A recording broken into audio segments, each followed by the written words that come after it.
কাছে থাকলে বা সহজে পেয়ে গেলে মানুষ সেই জিনিসটার মর্ম বোঝে না।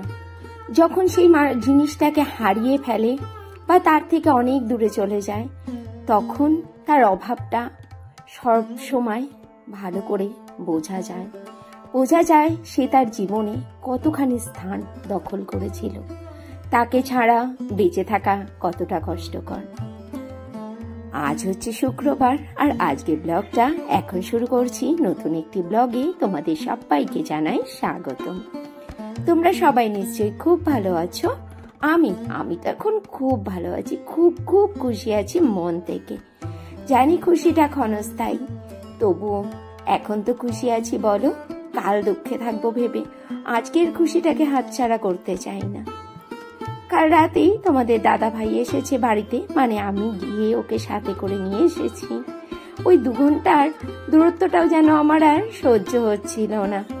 মনে হচ্ছিল যে এইটুকু রাস্তা আগিয়ে যাই, তাহলে আরো 2 ঘন্টা আগে ওকে কাছে পেয়ে যাব। সত্যি ও যখন ছিল না, তখন যে আমার বুকের ভেতরে কোথায় যে একটা কষ্ট, কি যে কষ্ট হতো, সেটা আমি তোমাদেরকে বলে বোঝাতে পারবো না। আগে ও তো বাইরে থাকতো, তখন জানি না কেন এতটা বেশি কষ্ট হতো না, কিন্তু এখন না খুব কষ্ট হয়। আর এই দেখো, বৌদি কালকে আমাদেরকে কত রকমের বিস্কুট দিয়ে দিয়েছে। দাদার দোকান তো, বলেছে তুমি আর মাসি ভাগ করে নেবে। আর আমি স্পেশালি দাদার দোকান থেকে প্রজাপতি বিস্কুট নিয়ে এসেছি। আমার তো প্রজাপতি বিস্কুট খেতে খুব ভালো লাগে। তোমাদের দাদা ভাই আবার অফিস যাচ্ছে, মানে এখানের অফিসগুলো এই 15 দিন তো আর বসে থাকবে না বলো, তাই ওর এখানের যে অফিসটা রয়েছে সেখানেই যাবে এই 15টা দিন।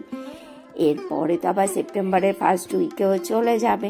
তাই বলছিলাম যে ও যখন ছিল না, তখন আমার বুকের ভেতরে সব সময় একটা খুব কষ্ট হতো, আর মনে হতো যেন আমার ভেতর থেকে কি যেন একটা অনেক বড় হারিয়ে গেছে, কি যেন নেই।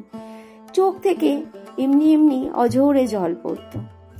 আর রান্না বান্নার প্রিপারেশন হয়ে গেছে, প্রতিষ্ঠা আবার চাল কুমড়ো ঘষছে। খুব খুশি হয়েছে জানো, আজ প্রথমবার ও এই কাজটা করতে পেরে। আর রান্না বান্নার তো ফুল প্রিপারেশন হয়ে গেছে। কর্তামশাই বলে গেছে চাল কুমড়ো ঘন্ট করতে মুগ ডাল ছড়িয়ে। ওর পছন্দের রান্নাটা আজ আমি করব না, এটা কি কখনো হতে পারে বলো? খুব ভালোবাসি খেতে গো চাল কুমড়ো ঘন্ট মুগ ডাল ছড়িয়ে, ওটাই করছি।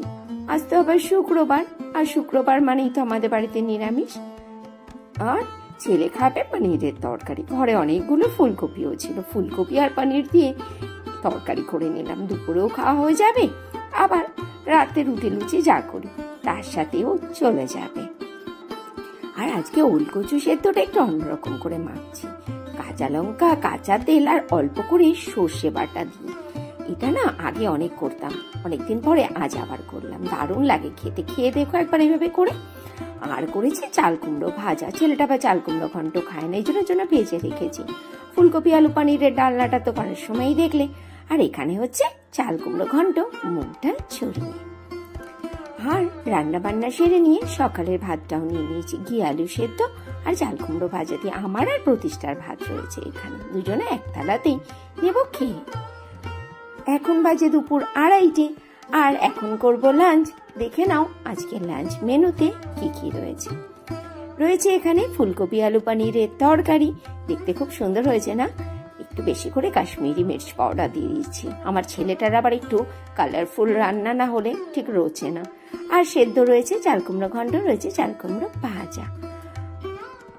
আর মাইক্রোওভেনে বসিয়ে দিয়েছি ভাতটা গরম, সেই সকালে করেছিলাম তো ঠান্ডা ভাত খেতে। আবার ফেরত চলে এলাম রাতের বেলা। তোমাদের দাদা ভাই রোজকার নেয় আজকেও ভাত খাবে, এই যে ওর ভাত রয়েছে আর সেদ্ধ চাল কুমড়ো ঘন্ট, চাল কুমড়ো ভাজা। আর আমি আমার ছেলে মেয়ে খাবো লুচি আর আলু পানিরের তরকারি। ওই যে উনি এসে আম কাটছে ওইদিকে। চলো আজকে ব্লগটা এখানে শেষ করছি, টাটা, গুড নাইট।